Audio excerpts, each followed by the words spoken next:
Good afternoon, everyone. Thank you for joining us. I'm Rachel Feinstein, the Director of DC Government and Community Relations with the JCRC of Greater Washington.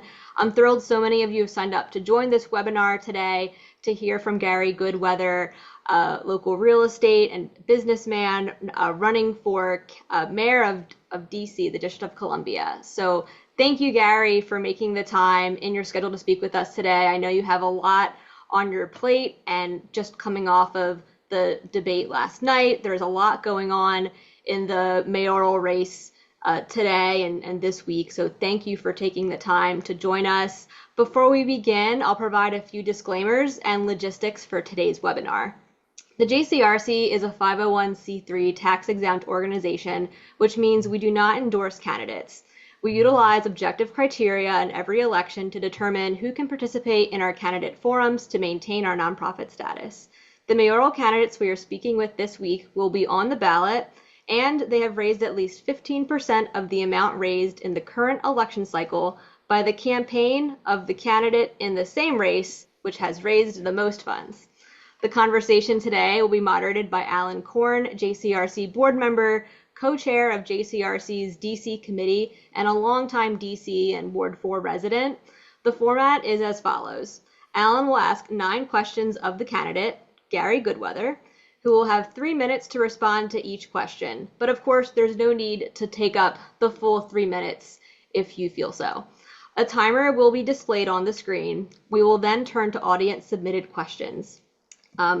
Feel free to submit questions through the Q&A box tool in this webinar. We will do our best to get to some questions during the allotted time.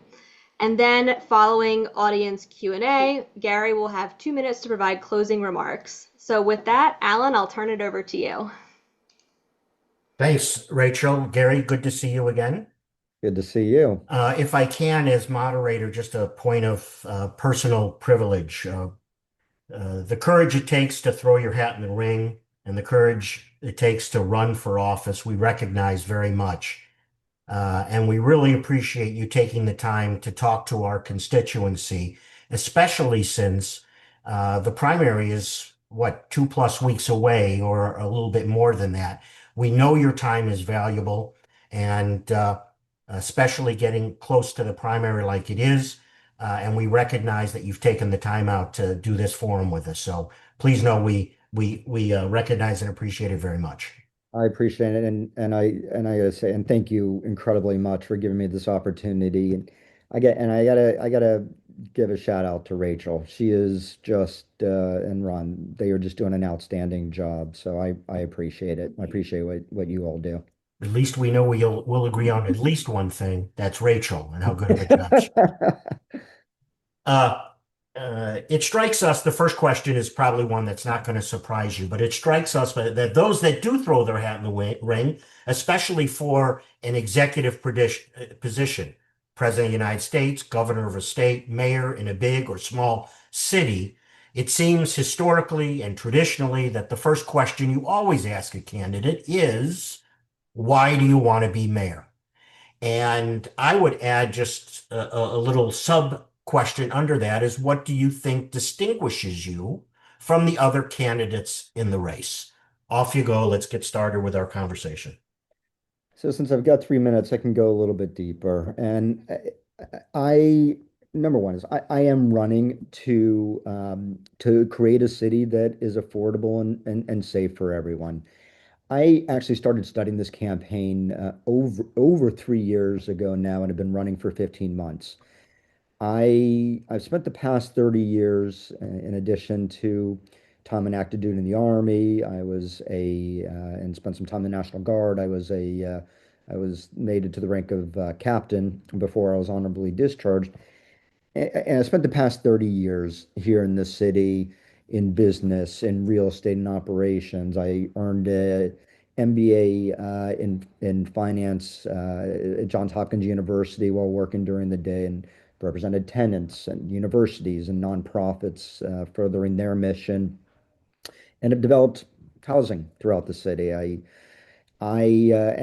helped get the Noma neighborhood accelerated, the development accelerated during the Great Recession. I this is where I I feel like it is an obligation. And it has always amazed me or almost horrified me that in Washington, D.C., the nation's capital, we have the highest educated workforce in the country. We have all these people that come here that are mission driven, that are driven to service, and we have not elected leaders that are intellectually curious, that are empathetic, that really care about every resident of DC. And DC has made it, I'm a small business owner, and DC makes it really hard to do business. They set requirements, then penalize you when you can't meet those requirements, nor give you the tools to be able to even meet those requirements. This is my home. DC is my home. Where I'm sitting right now, I've lived for 23 years, where both my kids were born and raised in the city and in this house. And I I feel an obligation to to create a better city for everybody. And I'll say my values and that the military teaches you to serve, right? And to serve other people. My values. I believe in the Jewish value of tikkun olam, to repair the world, and I also received a Jesuit education, and one of their values is to serve with and for others. And to me, they're intertwined and they work together. This is what I am doing is service, and I am doing it because I love people and I can see how to create a better city and want to do that. Thank you, sir. The next question is, how would your administration navigate the district's limited home rule authority to protect local autonomy and advance policy priorities when they conflict with federal directives? Specifically, what guiding principles would shape your engagement with Congress and the Trump administration?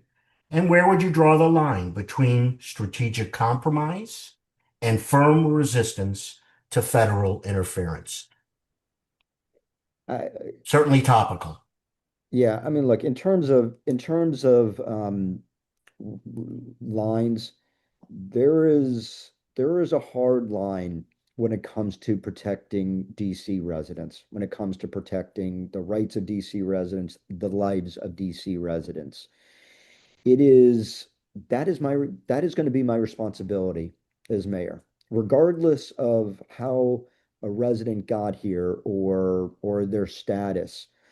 I took an oath to the Constitution before to defend all Americans. I will take an oath again to serve all DC residents.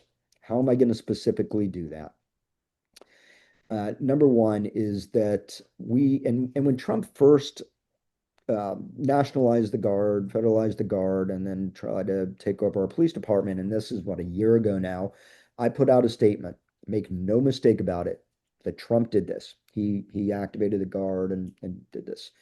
But I also said that we the city gave him the opportunity in a lot of ways too.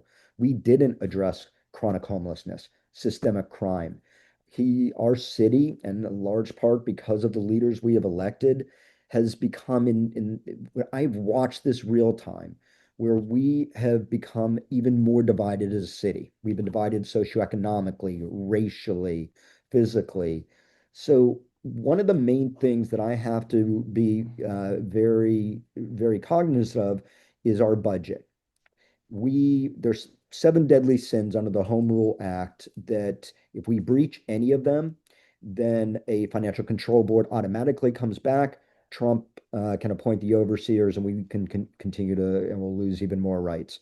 So number one is that I need to make sure that we have a balanced budget, which is by law, and that will ultimately, and that I create a city that is very well run so that we can get financial autonomy from Congress. Ultimately, need to get more rights for from our courts as well. But it was sort of funny. I was funny, so to speak. I was at actually a JCRC event a few weeks ago, And I was talking to some folks, and several people came up to me and said, we'd love to be able to help and bring to be able to get more for DC residents, right? Get more rights to be able to deal with the Trump administration and work with our federal partners. And I said, well, why haven't you been? And they said, we've never been asked. And that is one of the incredible things about running in Washington, D.C. is we all the resources and tools that we need. And what I would say to everybody right now is I'm asking. I'm asking for all of that help to be able to work with me to be able to get more for DC residents. Very good. One more question that's kind of general in nature, but no less important to the JCRC and the Jewish community. And then the next section of questions gets a little bit more targeted and specific about some of the issues pending right now. But it's an economic issue. Over the past year and a half, the district has seen the loss of thousands of jobs. The city needs an economic boost. We've seen many cities across the country go through an economic downturn due to the breakdown of the city's primary industry, such as Pittsburgh. However, Pittsburgh has made a comeback with a focus on their medical and tech sectors, working with universities and business leaders. No surprise, here's the question. As mayor, how would you build back DC's economy? Yeah. And also I'll just mention I'm watching what Mayor Lori is doing in San Francisco as well. He's doing some pretty interesting things. Also, to quickly quote some statistics. Our economy is down 8.3% year over year. Our spending has gone up, continues to go up. We have the highest unemployment rate of any city in the United States. So how are we going to fix it? Number one is that I am creating a transformational workforce development program, and I call it the Capital Corps. I designed it after my time in the United States military, after AmeriCorps, Marion Barry Summer Jobs Program, some. And it has the way it's designed right now is that there's 8 different branches.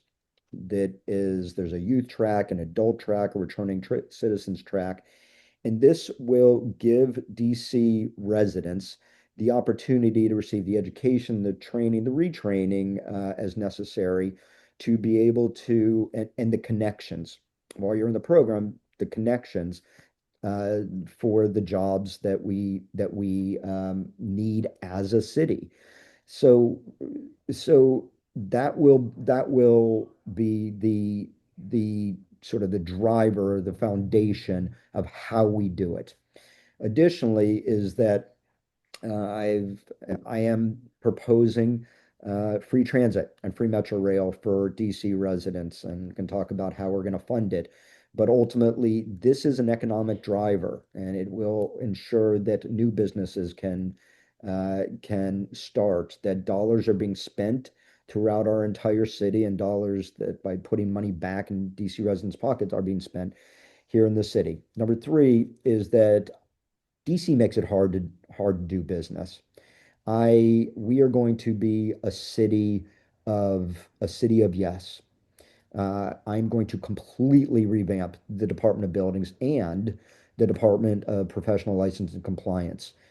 I'm going to appoint, every agency will have multiple SPOCs, single points of contact. It is their responsibility from application to approval to make sure that whatever the permit is or the license, that the license is received and approved. Finally, is I've spent my career matching capital. I'm going to create a venture fund here in Washington, D.C., and I've been talking to lots of different types of providers. But when I work with capital, it's not that we just take the dollars. With those dollars, I also receive the mentorship, the connection, the training, and their resources to not just get the business started, but to make sure that they have the opportunity to be successful, so that the business can continue to operate and be successful as well. You want an extra 10 seconds there? I know we got Yeah, caught I mean, up. it's Yeah. just, I just think it's really important that I think it's really important that DC does everything in silos and even just provide, if you're going to provide money and we've got all these different programs, the CBE, MBE program and so forth, without the mentorship and without all of the intellectual capital and experience that goes along with the investment directly that we're going to create directly in DC businesses, we're not really setting those businesses, those people up for success. So I really want to stress that we have all of this expertise, all the experience here in DC. And when we provide capital directly to DC businesses, it's also going to come with all the resources to ensure that they are successful as well. Thank you. And let's get on to some topics that are a little bit more JCRC and Jewish community focused. Um, the Jewish community has faced an unprecedented rise of hate in recent years. The ADL recently released a report on anti-Semitism showing that although incidents of vandalism and harassment are down in 2024, in 2025 was one of the most violent periods for American Jews since 1979. There's an increasing need, we believe, in DC, our nation's capital, for increased security at vulnerable institutions. We all saw what happened in San Diego not less than 24 hours ago. How would your administration ensure adequate security to protect faith-based and community organizations at risk of hate crimes, especially given the rise of threats, strong local demand that already exceeds available funds, and uncertainty around federal support like the Nonprofit Security Grant Program? Off you go. Off I go. Yeah. Okay.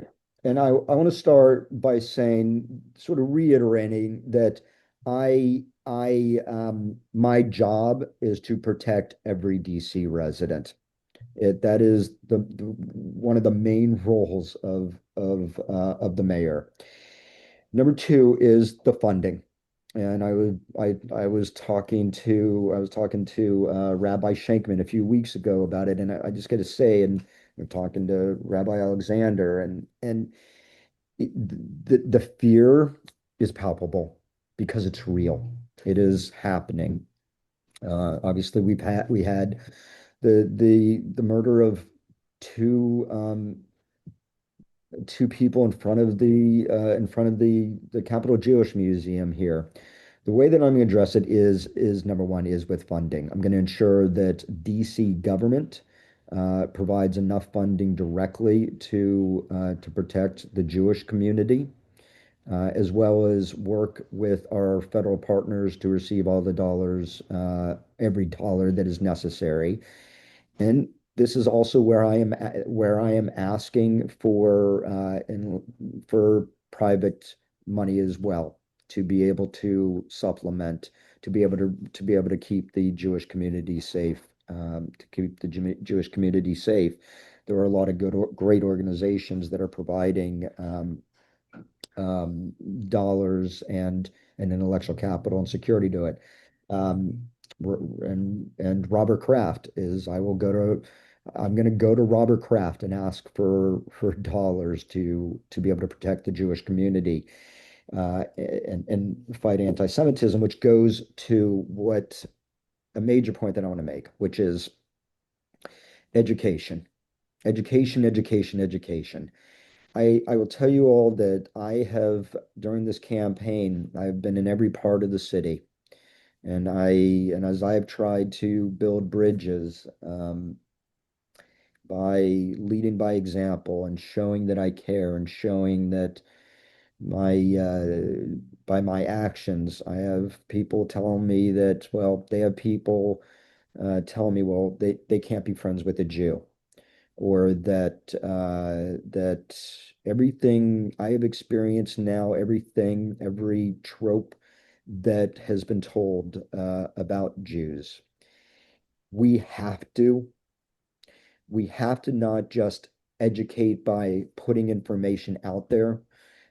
We as a community need to be educating in a way that is by action in the community, in other communities, as part of other communities, and showing what our values are, and that our values are that we care about other people as well.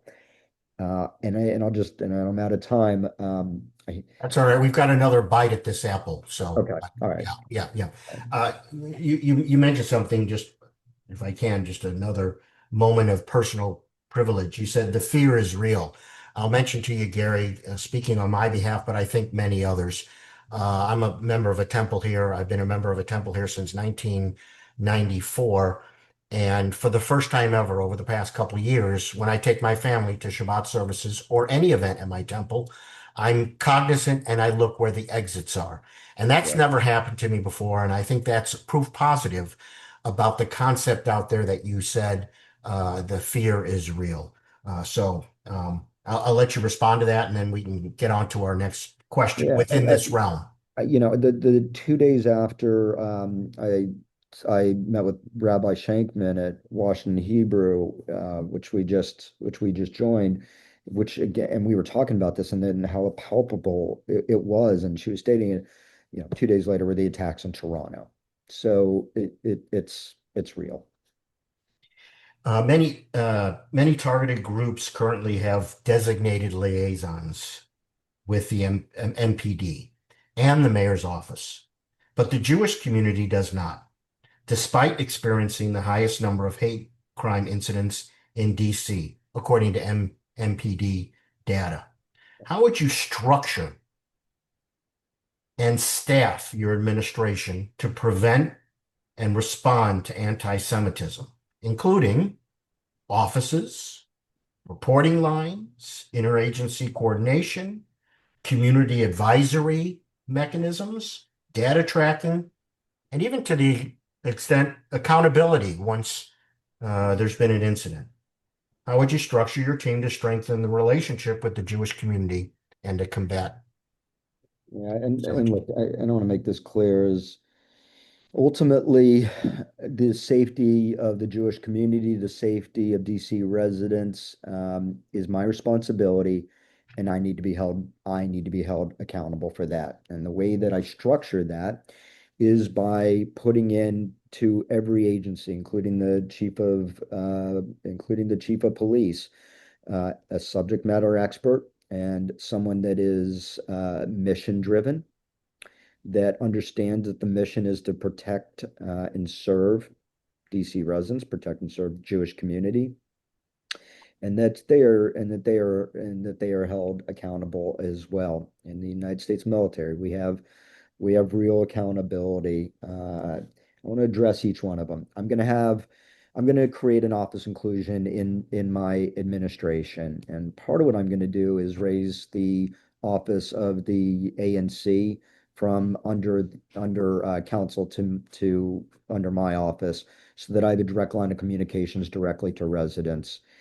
I will I will create very public dashboards that all data is available, all incident reports, all requests for 911 calls, 311 calls, so that everyone is very aware of what is occurring. And I think that visibility is is going to be helpful, because we can talk about the data and the statistics, but unless people, and we see a lot of news, but unless people actually see the data and see in a digestible way, to see what is happening is serious and real, I don't think that people really understand it. In my office's inclusion, I will ensure that I am going to make specifically a Jewish liaison, that is part of my inner circle, so to speak, and part of that inner office of inclusion. And I think that individual needs to be, because I've experienced very disparate ways in this campaign that even the Jewish community communicates. And I think that that individual needs to be probably be elected by a very broad the members of the Jewish community so that so that they can convey the community's needs and what they are seeing. And that person should be like me, not in the office as much as possible. They need to be out in the community as much as humanly possible. We've got three more questions. That's a little misleading because the last one is about 10 seconds. It's kind of a fun question. But back to a Love little bit more general questions, but no less important to the Jewish community and the JCRC. As you most certainly know, the Early Childhood Pay Equity Fund, which provides $60 million to ensure livable wages for childcare and preschool educators, was fully funded in 2022 and in the following years, but was eliminated in the mayor's fiscal year 27 budget. Yeah. This cut would severely impact DC's childcare sector, including four Jewish preschools that rely on it. What is your position on the program and its funding? Including where my kids went to preschool at the EDJCC. Uh, so first of all, I absolutely believe in fully funding the early childhood excuse me, funding the the pay equity fund. Number one. Number two is that is part of my workforce development program because I think this is important. That is, yes, we need that funding needs to be reinstated right now, and but that is a short-term fix. This is where my workforce development program will create a pipeline of educators and social workers and we have an early childhood development branch to make sure that we have the staff that we need to support our educators. I have a plan where we are going to hire, and this goes to the broader question about funding for these programs, is I'm gonna have a social worker, a special educator, and a social worker, as well as mental health professional in every school in Washington, D.C. The cost of this is roughly 90 to $100 million per year. We spend more per student than any jurisdiction in the country, and we are seeing some of the worst long-term results. We've created a generation that is effectively illiterate. We've been focused on just graduation rates, and even the mayor put that in her most recent report to council that we're enjoying these great uh, graduation rates, but we are not giving people life skills and the financial literacy and just plain literacy. That needs to change. That has to change. The funding, so we've identified different sources, just even within the current Department of Education budget to be able to fund that. So yes, the early childhood development, credit the Pay Equity Fund is important now, but ultimately it's important that we find dollars to ensure that all of our educators and social workers, whether they're in public school or whether in a charter school or in private schools like where my kids went, that they are receiving dollars on a stable basis, on a multi-year basis, to make sure that they are getting paid what they deserve. Gary, do you make a connection? We can just spend 30 seconds on this, a connection between the condition, character, and quality of early childhood education, and in particular, the pay that's associated for those child caregivers and preschool educators, and a robust DC economy? Ah, great question. It's critical. Look, education starts at birth. I just was at the Better Beginnings Early Childhood Development Center last week in Southeast. And I learned a couple things. Obviously, they were advocating for for the reinstatement of uh, of the um, of the program, but what The else? equity fund. The equity fund. Thank you.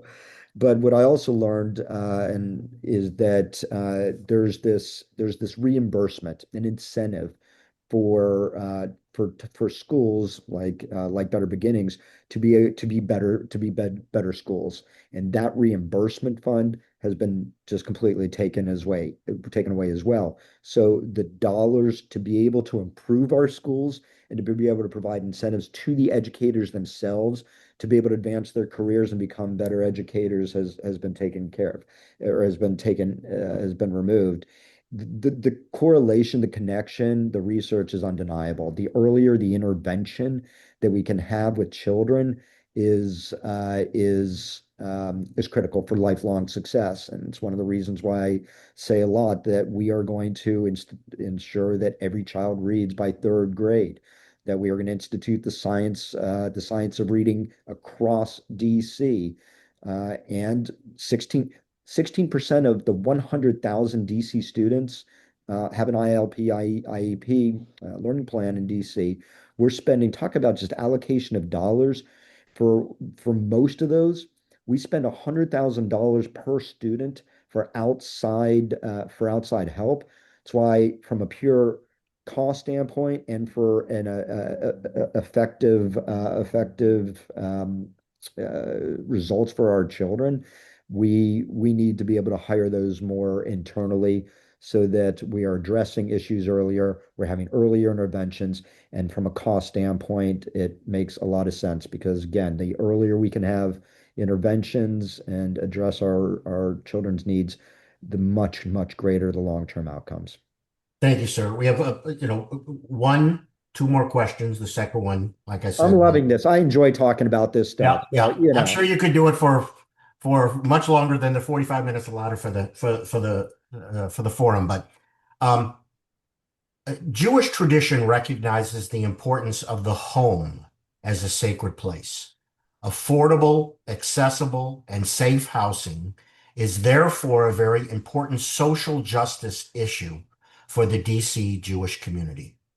The budget for the Affordable Housing Production Trust Fund is once again in jeopardy.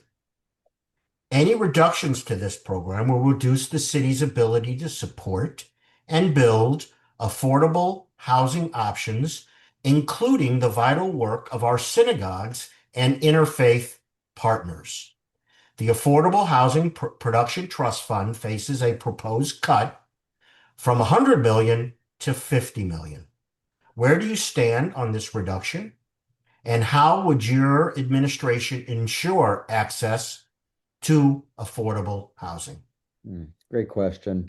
Yeah, this is the trust fund, first of all, most of that, whether it's 50 million or $100 million right now, just needs to go to be able to maintain the dilapidated conditions of so much of the city's housing stock. I mean, I'll give you two quick examples. One is the largest slumlord in the city is DC. They own about 8,000 units. 20 to 25% according to the CFO aren't even online because they're uninhabitable. So dollars need to, number one, be able to bring those back online. And this goes to the question about housing and affordability. Uh, there is roughly 10 to 20% of our existing housing stock, about all of our housing stock, called about 350,000 units, are not currently online. I am making a commitment to build 50,000 multi-generational homes in Washington, D.C. by 2032. We start, number one, by completely revamping the permitting and approval process, as I said, to make it easier, and even reducing the cost to be able to get a permit because that leads to the overall cost. Second is that I'm going to, even on a conservative estimate, there's about 10,000 units that are not occupied today because it's too hard to get a certificate of occupancy. The cost to be able to get a basic business license or certificate of occupancy, the cost to bring the unit in compliance, or the reality is that I talk to owners all the time that just don't think it's worth it. They've got an ancillary unit. It's just not worth them renting for all the hassle to be able to go through it and the risk. So that's going to change. We're going to bring those 10,000 units back online. When I address the multi-generational, I think this is important that look, there is a place for institutional capital here in Washington, D.C. But what we have seen is that it has built units that are generally smaller, IRR driven, get in and out. I am focused on community capital. It makes different decisions. We need to create housing that is not just that can accommodate people through their entire lifespan. I'm also going to provide incentives for our seniors and those with disabilities to be able to upgrade their units to be able to stay in their own residence. This is a myth that we can't keep people in place, keep residents in place, and grow the communities as well. We can do both simultaneously, no matter time, but that is just even the start of how we are gonna create housing. Oh, I know I want to talk, but I do want to put this out because this is really important. The term affordable housing, and I go to debates now, and people are like, we're going to create deeply affordable, deeply affordable. The question needs to be asked, what does that mean? What does deeply affordable mean? And the definition of AMI and FMI, average medium income family, medium income, is fiction. It just doesn't take into consideration the entire cost of living. We are developing a new definition of the standard for DC because that is what is relevant to DC residents' lives, how much they can afford for their rent, for their mortgages. And the last thing I'll quickly say on this is, and I see this and I can give you multiple examples. When I say I'm going to rewrite the tax code in DC, we are going to rewrite how DC assesses real estate. DC itself has made our city less affordable, and the real estate taxes here in the city has made it less affordable, not just for residents, but for renters and for businesses. I heard you talk about that on the radio, I think yesterday on my Yeah. drive home. Um, One last question, and Rachel's on deck. I think there might be a couple of questions, one or two, depending on the timing. That's her call. But we ended our last forum with one of the candidates with this question. We're going to pose the same thing to you. What's your favorite couple of restaurants in Washington, D.C.? Don't take us to Maryland, Gary. In Washington, D.C., what are your two favorite restaurants? I'm happy to volunteer mine. I don't want to put too much pressure on you. I promise you, I happen to match. We had the same restaurant. Now, that's not, that material, but just an extra bit of pressure. Go ahead. All right. Can I actually give it more than two? Sure, sure. Bring Okay. it on. Yeah. So first is teaism. Like it is. I love the food. We've got such an emotional connection to it as well, and for so many different reasons. I won't go into it now. Number one, I just teaism is definitely my go-to answer. And Meredith, my wife, every day at least gets a chai tea from teaism. If nothing else, she's getting that. Mhm. Number two is I love Gemini over here on 17th Street. And I love the owners. They're so nice, which they also have happy ice cream. And it's part of it. And I know this is going to be exceedingly controversial, but I legitimately believe it's the best ice cream anywhere that I have gone in the world. It is so good. Um, and so I love Gemini and I love Happy Ice Cream, which are together.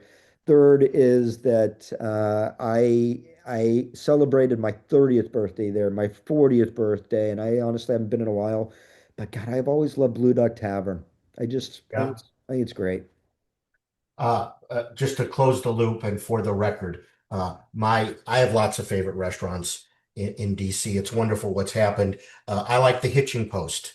So I Mm, like a good piece of fried chicken and Yeah. mashed potatoes and some cornbread and so that's where I go. In fact, my birthday's coming up this week, and that's probably where I'll end up going. All right, Rachel, enough with the But silliness on that actually, last. no, Yep. I say, Rachel, if you don't mind, I got to do make one other, I got to call out, make a call out for Henceforth up on H Street.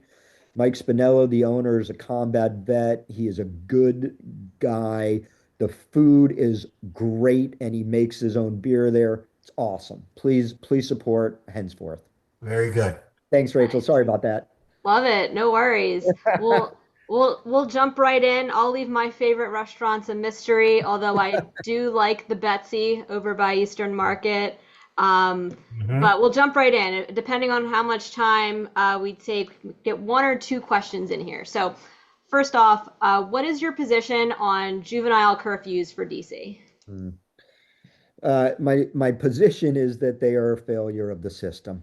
And number one is that they are when systems fail, when we have failed our youth, they are the curfews are the failure of that. And when we do have curfews, which I will say right now, in this moment of time, uh, because I get asked it a lot. It's, we have them. We're and continuum. But when you have a curfew, they need to have three components, in my opinion. Number one is that they need to have a limited scope of time. When you're, Number two is a very clear plan of how they are keeping the youth safe and the overall population. And three, and most important, is an exit plan. The plan is how you're going to address the underlying issues, which I'll address in 1 second. I got to say though, right now, these curfews don't seem to be really being effective. And we saw what happened at Chipotle for different reasons. God, we had 7 people killed in 5 days. 3 weeks. God, we had a it was not it wouldn't have been during the curfew, but we had a kid killed in front of Jackson Reed last week. Right, right, right. So having said all that, it's really how are we going to address it, right, from a city? And we are going to attack the underlying causes, and that is poverty and mental health. And I say this, and I want to say it as much as I possibly can. Mental health is health. And so, how are we going to address mental health? As I mentioned earlier, we are going to hire more mental health professionals. I want every DC resident really to have access to a mental health professional, but and I've mentioned how what the cost is of it and how we're going to pay for it. I talk to youth all the time, and all over the city. As mentioned, I was at Better Beginnings, Early Childhood Development Center last week or the week before, and everybody. And I met two kids during the MLK Day Parade, and they were very clear. They want hope. They want to see career pathways. They want a place of purpose and belonging. That is what the youth track in the Capital Core, my workforce development program, will provide, including mentorship. And just really quickly addressing the poverty.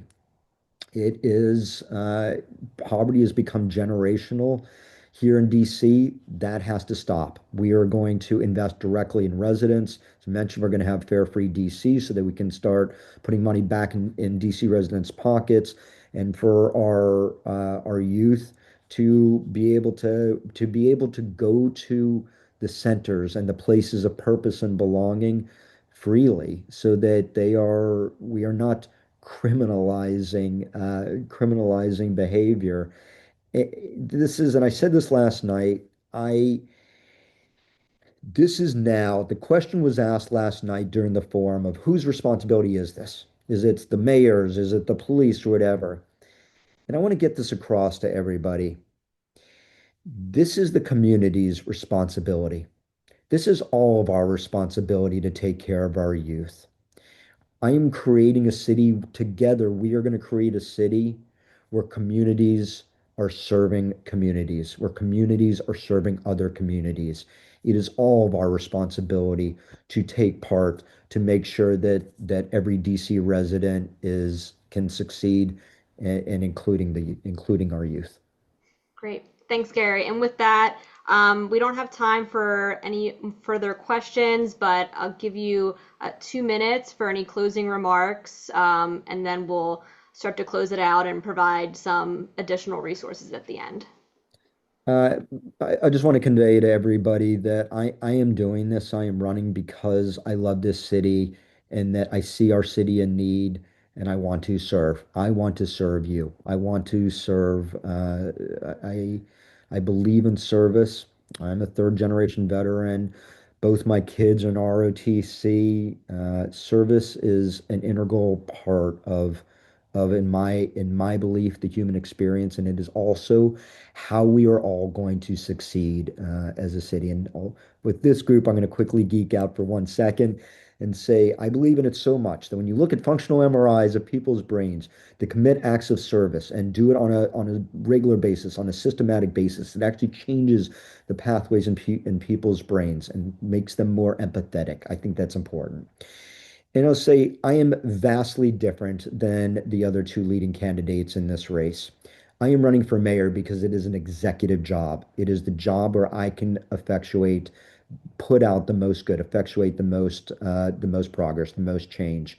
My colleagues in this race, the competitors in the race, they have legislated their life. As mentioned, I have a trained United States Army officer where leadership excellence are words that we start with and end with.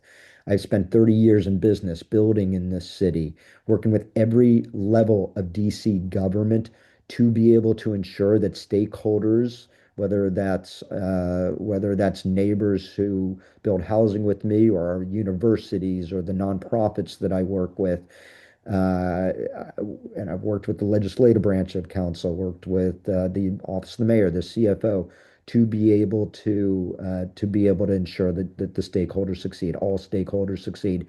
And I will leave you with this. Each of you, each of us needs to expect more from our government, and I will be honored to be your next mayor. Great. Thank you, Gary. And thank you for taking the time to join us today. And thank you, Alan, for moderating this discussion. For those in the audience, if you want to learn more about these candidates and others running for office in the upcoming primary, the JCRC and Washington Jewish Week have published a comprehensive Jewish voters guide, which is posted on our website at jcouncil.org. And I'll put the link in the chat as well. And thank you, Gary, for participating in that candidate questionnaire. And a recording of this and all our candidate forums will be posted and shared widely after our last candidate forum later this week. And finally, remember to go out and make your voice heard. Mail-in ballots were sent out last week. I received mine yesterday, and they must be postmarked or dropped in a ballot drop box by June 16th. Early voting begins June 8th, and of course you can vote on Election Day, June 16th. Polls are open 7 a.m. to 8 p.m. Thank you all again, and have a great rest of the day.